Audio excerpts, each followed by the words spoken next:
isang napakalaking hakbang ng Pilipinas ang pagsasangkuli na gumawa ng isang code sa South China Sea. Isang grupo na ang leader ay Pilipinas upang pagkaisahin ang ilang mga bansa sa South China Sea. Nagagawa ng isang code of conduct at pagkakaisa para sa lumalala na pampupuli ng China sa maliliit na bansa katulad ng Taiwan, Malaysia at Pilipinas. Atin itong pag-usapan, mga kaibigan.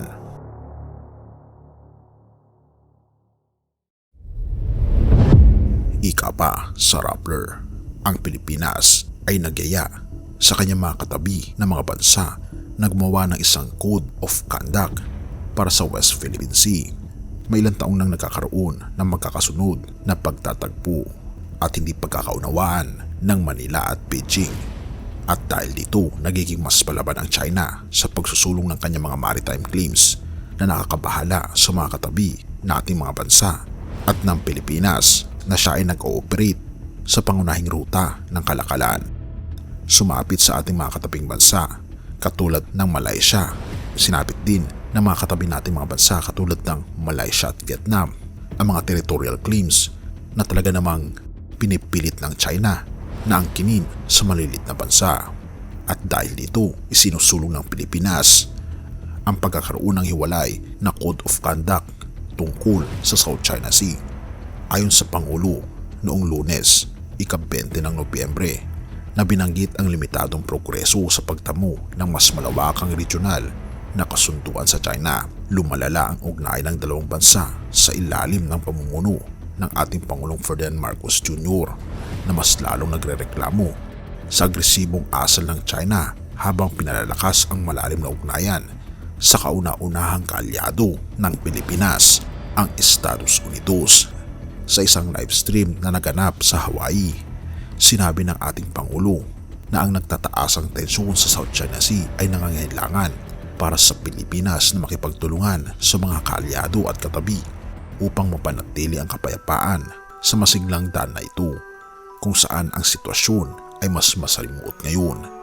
Hinihintay pa rin natin ang Code of Conduct sa pagitan ng China at ASEAN at ang pag-unlad ay medyo mabagal na.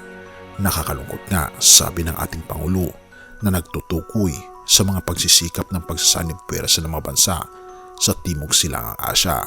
Kami ang nanguna sa paglapit sa ibang bansa sa paligid ng ASEAN na mayroon tayong umiiral na teritorial na mga alitan. Isa na rito ang Vietnam at isa pa ang Malaysia upang gumawa ng sarili nating Code of Conduct.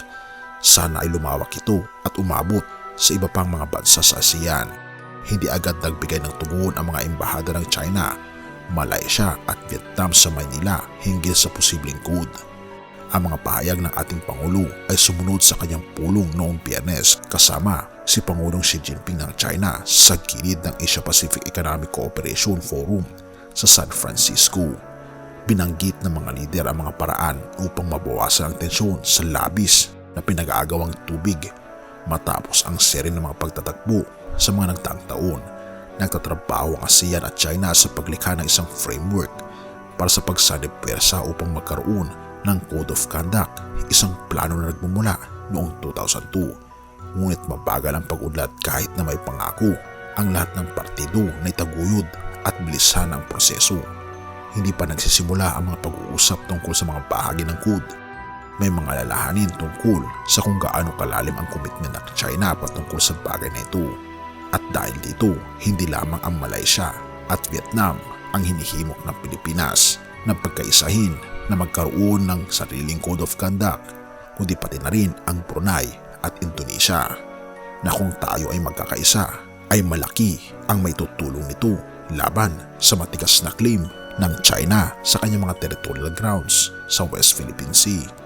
At naniniwala ang ating Pangulong Marcos na napakalakas ng ating mga kaalyado, lalong higit ang Estados Unidos na siyang laging nasa ating likod.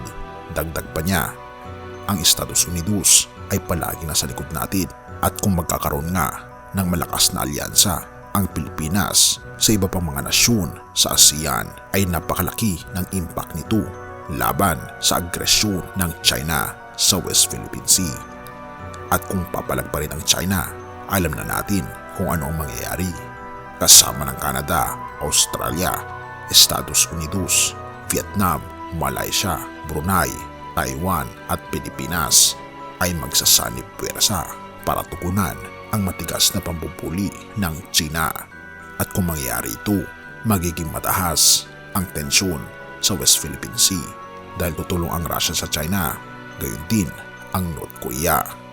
Naway ipanalangin natin na huwag sanang lumala ang tensyon na ito.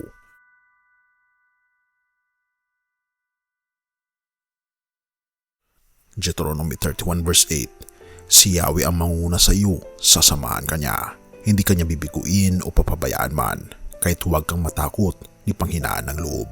Kaibigan, huwag tayo mag-alala. Sasamahan tayo ng ating Panginoong Diyos sa anumang klase ng problemang kinaharapan mo ngayon. Gaano man ito kalaki, ang ating Panginoong Diyos ay sobrang laki nito sa ating problema. Kaya walang malaking problema kung tayo ay may pananampalataya sa ating malaking Diyos.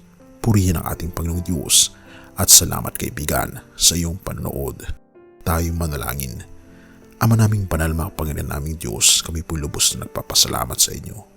Salamat po Panginoon sa inyong pong pag-aalaga, sa pagbibigay sa amin Panginoon ng inyong pong proteksyon na amin pong pinanghahawakan at matatag na santigan ang inyong pong mga pangako sa amin na kayo po ay sasama sa amin sa kabila ng mga problema at hamon sa buhay na aming kinaharapan.